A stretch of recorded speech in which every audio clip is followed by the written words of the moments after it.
പിന്നെ അതൊരു മണം. അതിലും മാത്രം എന്തോ ഒരു മണം ഉണ്ട്. ഇത് നീരിന്റെ മണം.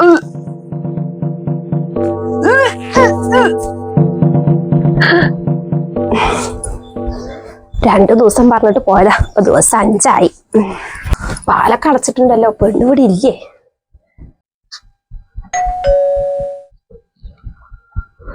ഉമ്മ വന്നു തോന്നുന്നു. ഉമ്മ ഞാൻ വിചാരിച്ചു ഉമ്മയാണെന്ന്. എന്തമ്മ രാവിലെ വരാൻ വേണ്ടിട്ട് ഉച്ചയായല്ലോ? എന്താടി വാതവർക്ക് ഇത്രയൊക്കെ നേരം? ഞാൻ ബെല്ലടിച്ചിട്ട് 5 മിനിറ്റ് ആയല്ലോ. അപ്പൊ ഉമ്മ വന്നതും തുടങ്ങി. ഉമ്മ ഒന്ന് ആദ്യമേ കുളിക്കി. ഇത്ര ദിവസം ആശുപത്രി നിന്നതല്ലേ, എന്നിട്ട് എന്നെ കുറ്റം പറയാം. നീ കൂട്ടം മാറ്റാൻ നോക്കണ്ട. എന്താടി ഞാൻ വിളിക്കുമ്പോ നിന്റെ ഫോൺ എപ്പോഴും തിരക്കിലാ പറയണത്? നീ ആരിനടി വിളിക്കണ്ടായിരുന്നു? തിരക്കിലോ? ചിലപ്പോ അത് ഇക്ക വിളിക്കുന്ന സമയത്തായിരിക്കും ഉമ്മ വിളിച്ചിട്ടുണ്ടാവുക. അല്ലാണ്ട് ഞാൻ ആരിനെ വിളിക്കാനാ? ആവോ, പടച്ചോനിക്ക് അറിയാം. ഇത് പാറ്.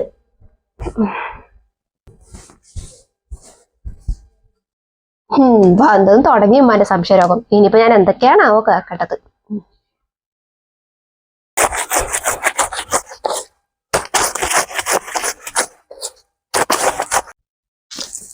താത്താ, നിങ്ങൾ വന്നാ? എപ്പോഴാ വന്ന്? ഞാനിപ്പോ വന്നുള്ളടി. അതെ, 2 ദിവസം പറഞ്ഞിട്ട് 5 ദിവസമായല്ലോ. നിങ്ങളുടെ താത്താക്കല്ലേ വയ്യ പറഞ്ഞു? എന്തായി, ഡിസ്ചാർജ് ആക്കിയാ? ഡിസ്ചാർജ് ആക്കി. ഞാൻ വീട്ടിലാക്കിയിട്ടാ വരുന്നത്. അവൾക്ക് ഈ ശ്വാസം മുട്ടലിന്റെ അസുഖം ഉണ്ടേ, അപ്പൊ അത് അധികമായിട്ടേ. പിന്നെ ഈ വയസ്സും പ്രായമൊക്കെ ആയതല്ലേ. പിന്നെ താത്ത, ഒരു കാര്യം പറയാനുണ്ട്. നിങ്ങൾ പോയപ്പോഴേ 2 ദിവസം മുമ്പ് ഒരു ചെക്കൻ വന്നിട്ടുണ്ടായിരുന്നു ഇവിടെ. ഒരു 10-25 വയസ്സുണ്ടാവും ആ ചെക്കനിക്ക്. ചെക്കൻ വരികയും ചെയ്തു, ഉള്ളിക്ക് കയറുകയും ചെയ്തു. അവള് വന്ന് വാതിലടയ്ക്കുകയും ചെയ്തു. പിന്നെ ഒരു അരമണിക്കൂർ കഴിഞ്ഞിട്ട് ആ ചെക്കൻ വെളിയിൽ ഇറങ്ങിയത്. പിന്നെ ചെക്കൻ അപ്പൊ തന്നെ പോവുകയും ചെയ്തു. പിന്നെ ഞാൻ പിറ്റേ ദിവസം അവളെ കണ്ടപ്പോ ചോദിച്ചു ആരാ വന്നൊക്കെ. അപ്പൊ അവള് പറഞ്ഞു അവളുടെ ഫ്രണ്ടാണ്, അവൾക്ക് അറിയുന്ന ആളാണ് എന്നൊക്കെ. എന്തോ അവള് പറഞ്ഞപ്പോ എനിക്കത്ര വിശ്വാസമൊന്നും ആയില്ല. എന്തോ ഒരു ഉരുണ്ട് കളി പോലെ എനിക്ക് തോന്നി. എന്തോ ഒരു പന്തികേട് ഉണ്ട്. എന്തോ അവൾ ഒളിക്കുന്ന പോലെ എനിക്ക് തോന്നി. അല്ലെങ്കിൽ പിന്നെ ഈ ഫ്രണ്ടിന് ഈ പാതിരാത്രി വരേണ്ട ആവശ്യമില്ല.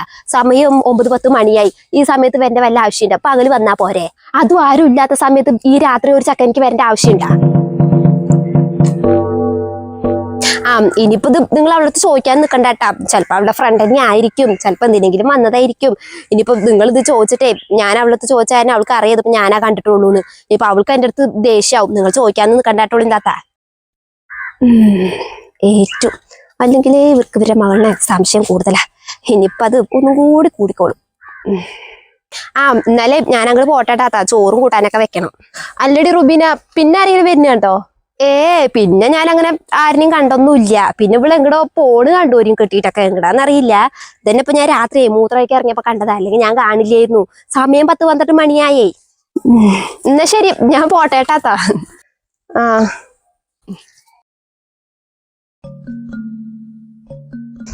അവൾ അത്രയ്ക്കായോ? കാണിച്ചു കൊടുക്കാൻ ഞാൻ അവളെ. ഞാനൊന്ന് മാറാൻ വേണ്ടി അവൾ കാത്തിരിക്കായിരുന്നു, ആൾക്കാരനെ വിളിച്ചു കയറ്റാൻ വേണ്ടിട്ട്.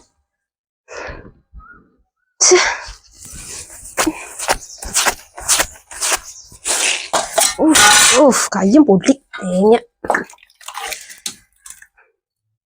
ചോറ് ഒന്നും ആയിട്ടില്ല, അങ്ങനെ അരിയായിട്ട് തന്നെ കിടക്കുന്നുണ്ട്. തിളച്ചിട്ട് കൂടിയില്ല. തീ കത്തിച്ചിട്ട് ഒരൊറ്റ പോക്ക് അങ്ങോട്ട് പോകും. തീ കത്താണ്ട് ചോറ് തന്നെ ആവുകയാണാവോ? ഇത് എപ്പോ തിന്നാനാണാവോ? ഉച്ചയ്ക്ക് തിന്നാനോ അതോ നാളെ തിന്നാനാണാവോ? ഈ തേങ്ങ കത്തുന്നില്ല. ഈ ചുമ്മാ അടുക്കളയിൽ എന്താ കാട്ടുന്നത്? എനിക്ക് ഇങ്ങനെ ശബ്ദം ഉണ്ടാക്കുന്നത്.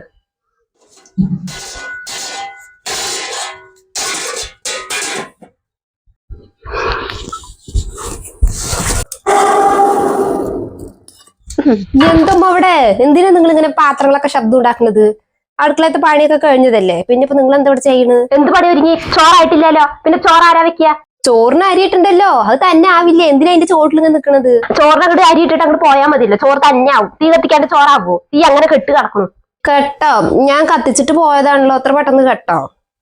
ഞാൻ കണ്ടു നിന്റെ കത്തിക്കല്. നീ ഒന്ന് പൊക്ക. എന്നാ പിന്നെ ഉമ്മേനെ അങ്ങോട്ട് ഉണ്ടാക്ക്.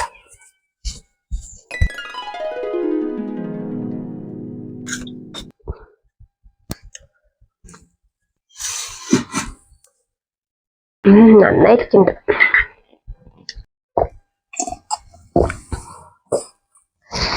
എന്തും അടുക്കളയിൽ ഒരു സ്മെല്ല്. ഒരു ജാതി മണം. എന്ത് മണം? ഒരു മണവുമില്ല. ഇവിടെ ദിവസം അടിച്ചു വാരി തുടച്ചിരുന്നതല്ലേ, പിന്നെ എന്ത് മണമാണ് ഈ അടുക്കളയില്? അല്ലമ്മ, ഇവിടെ എന്തോ ഒരു മണമുണ്ട്. ഇത് നീരിന്റെ മണം. ഓ, മനുഷ്യനിക്ക് ഛർദിക്കാൻ വരുന്നു. ഉമ്മന്ന് എന്താ കൂട്ടാൻ വെച്ചേക്കണ ഇവിടെ? കൂട്ടാന് ആ ഉണക്കമത്തി ഇല്ലെന്നല്ലേ മേടിച്ചത്, അതും 2 വെണ്ടയ്ക്ക കൂടി ഇട്ട് വെച്ചിട്ടുണ്ട്. നന്നായിരിക്കുന്നുണ്ട്. ചോറുണ്ടോ? ഓ, വെറുതെ എല്ലാം മണം.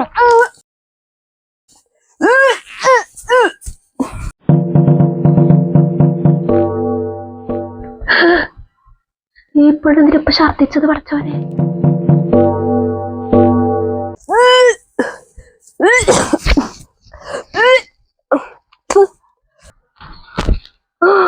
പടച്ചോനെ, ചതിച്ചോ റബ്ബേ. അപ്പൊ എന്നാ റൂബീനെ പറഞ്ഞതൊക്കെ സത്യമാണ്. ഞാനിനി എന്താ ചെയ്യണ്ട റബ്ബേ. അപ്പുറത്തുള്ളവരൊക്കെ കേൾക്കില്ല റബ്ബി. പെണ്ണിന്റെ ഓക്കാനം കെട്ടിയ ദുബായി കിടക്കുന്ന പെണ്ണിങ്ങനെ ഛർദിക്കുന്നത് എനിക്ക് വായിക്കാം. ഇവിടെ വരട്ട ഉള്ളിക്ക് കാണിച്ചു കൊടുക്കണേ. പാവന്റെ മകൻ, അതിനെ ചതിച്ചോ പെണ്ണ്. ദുഷ്ടത്തി, വഞ്ചകി. ഇനി എന്റെ മകന്റെ അടുത്ത് ഞാൻ എന്താ റബ്ബേ പറയില്ല.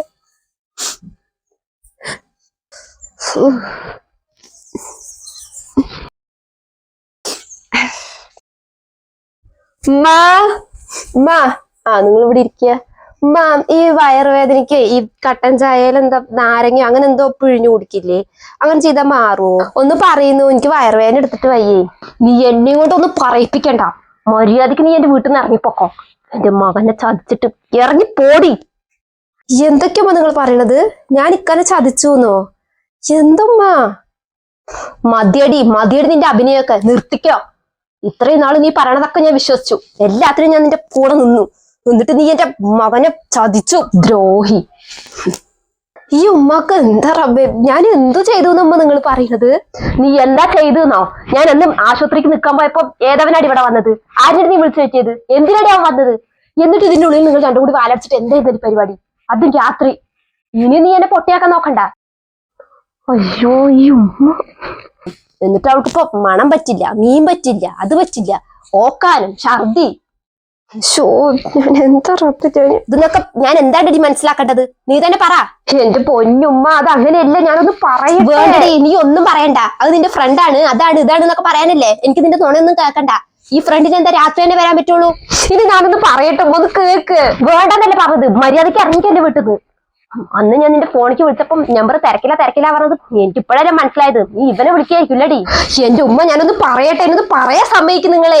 നീ ഒന്നും പറയും വേണ്ട, എനിക്കൊന്ന് കേൾക്കും വേണ്ട. ഞാൻ പറയും. ഇത്ര നേരം മുമ്പ് പറയണൊക്കെ ഞാൻ കേട്ടു നിന്നില്ലേ? ഇനി ഞാൻ പറയണ നിങ്ങളൊന്ന് കേക്ക്. എന്നിട്ട് ഞാൻ പൊക്കോളാം, പോരെ? നിങ്ങളുടെ അടുത്ത് ഇതൊക്കെ ആരാ പറഞ്ഞു? റൂബീനെ താത്ത അല്ലേ? അവരുടെ സ്വഭാവ കുമ്മക്ക് നന്നായിട്ട് അറിയാലോ. ഞാൻ പറയൊന്നും വേണ്ടല്ലോ. അവരുടെ അടുത്ത് ഞാൻ പറഞ്ഞതാ ഇവിടെ ആരാ വന്ന് എന്തിനാ വന്നെന്നൊക്കെ. എന്നിട്ട് അവര് ആവശ്യമില്ലാട്ട ഓരോ. ഞാൻ അന്ന് വിചാരിച്ചു, അവർ ചോദിച്ചപ്പോ തന്നെ അവരെന്തെങ്കിലും കുനിഷ്ടം ഒപ്പിക്കുന്നു. ഇത്രയ്ക്ക് ഞാൻ വിചാരിച്ചില്ല. എന്റെ പൊന്നുമ്മ, നിങ്ങളെങ്കിലും എന്നെ ഒന്ന് വിശ്വസിക്കും. നിങ്ങളുടെ മകന്റെ ഭാര്യയല്ലേ ഞാന്. അന്ന് ഇവിടെ വന്നത് എന്റെ ഫ്രണ്ടാണ് ഉമ്മ, എന്റെ ഇപ്പൊ പഠിച്ച എന്റെ കൂട്ടുകാരൻ. അവന്റെ കല്യാണം വിളിക്കാൻ വേണ്ടി വന്നതാ. അല്ലാണ്ട് ഉമ്മ വിചാരിക്കണ പോലെ ഒന്നും എന്റെ ഉമ്മ. എന്തുമ്മ നിങ്ങൾക്ക് എന്നെ ഇത്രയ്ക്ക് വിശ്വാസം ഇല്ലാണ്ടായോ? അല്ല, ആ റൂബീന താത്തേ ഉമ്മാനോട് അവൻ വന്ന കാര്യം മാത്രമേ പറഞ്ഞോളൂ, വേറൊന്നും പറഞ്ഞില്ലേ? അതവര് പറയില്ല. അത് പറഞ്ഞാലേ അവരുദ്ദേശിച്ച കാര്യങ്ങളൊന്നും നടക്കില്ലല്ലോ. എങ്ങനെയെങ്കിലും നമ്മുടെ വീട്ടിൽ ഓരോ പ്രശ്നങ്ങൾ ഉണ്ടാക്കാനല്ലേ അവര് നോക്കണത്. അപ്പൊ സത്യം പറയില്ലല്ലോ. എന്റെ ഉമ്മ, അന്ന് രാത്രി അവൻ മാത്രമല്ല വന്നത്, അവൻ കല്യാണം കഴിക്കാൻ പോണ പെൺകുട്ടി ഉണ്ടായിരുന്നു അവന്റെ കൂടെ. അത് മാത്രല്ല മാം, അവന് വിളിച്ചു ചോദിച്ചിട്ടാ വന്നത്. ഞാനാ പറഞ്ഞു വന്നോളാന്, ആ കുട്ടീനെ ഒന്ന് പരിചയപ്പെടാലോ എന്ന് വിചാരിച്ചിട്ട്. ആ കുട്ടീന്റെ വീട് ഇവിടെ അടുത്താണ് ഇത്രേ. അപ്പൊ ഇതുവഴി പോകുമ്പോ ഒന്ന് കേറിയെന്നേ ഉള്ളൂ. അവരിവിടെ ഒരു 10 മിനിറ്റ് പോലും ഇരുന്നില്ല. ഒരു ഗ്ലാസ് വെള്ളം പോലും കുടിച്ചില്ല. നേരം വൈകിക്കൊണ്ട് അപ്പൊ തന്നെ പോവുകയും ചെയ്തു. പിന്നെ നീ എന്താ ഇത്രയും ദിവസമായിട്ട് ഈ കാര്യങ്ങളൊന്നും എന്റെ അടുത്ത് പറഞ്ഞില്ല? ഓ, അതെന്താന്ന് വെച്ചാലേ അവന്റെ കല്യാണത്തിന് ഇനിയുണ്ട് 2-3 മാസം. അപ്പൊ അവൻ പറഞ്ഞു ഇനി ഉമ്മ ഉള്ളപ്പോ ഒന്നുകൂടി വിളിക്കാൻ വരാന്ന്. അപ്പൊ ഞാൻ പിന്നെ അത് പറയാണ്ടിരുന്നു. പിന്നെ ഞാൻ അതങ്ങോട്ട് മറന്നും പോയി. പിന്നെ ഞാനത് ഇത്രയ്ക്ക് വലിയ പ്രശ്നമാവെന്ന് വിചാരിച്ചില്ലല്ലോ. പിന്നെ ഒരു കാര്യം കൂടി പറയാം. ഇനിയിപ്പം എല്ലാ സംശയവും ഞാൻ മാറ്റിത്തരാം. ഞാൻ ഛർദിച്ചത് അത് ഇന്നലെ ഉമ്മ വാങ്ങി തന്ന ആ പപ്സ് തിന്നിട്ട് തന്നെയാ. അത് തിന്നപ്പോ തൊട്ട് തുടങ്ങിയത് എനിക്ക് ഒരു വയറിളക്കും ഓക്കാനും ഛർദിയൊക്കെ. അതാ ഞാൻ ഉമ്മാനോട് ചോദിച്ചു, ഈ കട്ടൻ ചായയിൽ നാരങ്ങ പിഴിഞ്ഞ് കുടിച്ചാല് വയറുവേദന മാറുമെന്ന്. വയറുവേദന എടുത്തിട്ടാണ് ഞാൻ ചോദിച്ചത്. ആ മാറും. കുറച്ച് കട്ടൻ ചായലും നാരങ്ങ പിഴിഞ്ഞ് കുടിച്ചാൽ മതി. ഹോ സമാധാനായി. ഇപ്പോഴെങ്കിലും ഉമ്മന്റെ സംശയങ്ങളൊക്കെ ഒന്ന് മാറിയല്ലോ. ഞാൻ നിന്നെ സംശയിച്ചതിൽ കാരണങ്ങളുണ്ട്. വെറുതെ ഒന്നല്ല ഞാൻ സംശയിച്ചു. എന്റെ അടുത്ത് ആ റുബീനെ പറഞ്ഞത് ഈ ഒരു ചക്കനും കൂടി ഇതിന്റെ ഉള്ളിൽ കയറി വാലടച്ചു, അരമണിക്കൂർ കഴിഞ്ഞിട്ടാ പുറത്തിറങ്ങിയത്, രാത്രി 10-12 മണിയായി. ആ പെൺകുട്ടിയുള്ള കാര്യമൊന്നും അവൾ എൻ്റെ അടുത്ത് പറഞ്ഞില്ല. എന്നാലും അവൾ ഇങ്ങനെയൊന്നും പറയുന്നു ഞാൻ വിചാരിച്ചില്ല. ഒന്ന് കാണട്ടെ അവളെ. നാല് പറയുന്നുണ്ട് ഞാന്. ഉമ്മ കണ്ടവരൊക്കെ പലതും പറയും. അവരുടെ വായടയ്ക്കാനൊന്നും നമുക്ക് പറ്റില്ലമ്മ. പ്രത്യേകിച്ച് ആ റുബീൻ താത്താന്റെ ഒന്നിനെ 10 പറയുന്ന സാധനമാണ് അവര്. എന്തായാലും ഉമ്മ അവരിവരൊക്കെ പറയുന്നിട്ട് എന്നെ സംശയിച്ചില്ലേ, അതും വൃത്തികെട്ട രീതിയിലും. എനിക്ക് നല്ല സങ്കടമായും. എന്തായാലും ഉമ്മാക്കിപ്പോ നിന്നെ ഒരു സംശയവും ഇല്ല, പൂർണ്ണ വിശ്വാസമാണ്. കുറെയൊക്കെ എന്റെ ഭാഗത്തും ഉണ്ട് തെറ്റ്, കുറെയൊക്കെ ഞാൻ ആലോചിച്ച് കൂട്ടിയ പൊട്ട സംശയങ്ങളാണ്. ഇനി ഉമ്മ നിന്നെ അങ്ങനെ സംശയിക്കൊന്നുമില്ല. നീ വായോ, ഉമ്മയെ കട്ടൻ ചായല് നാരങ്ങ പിഴിഞ്ഞുതരാം, വാ.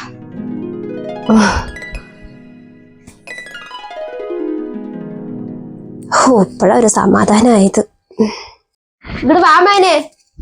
ആ ഇതാ വരുന്നു.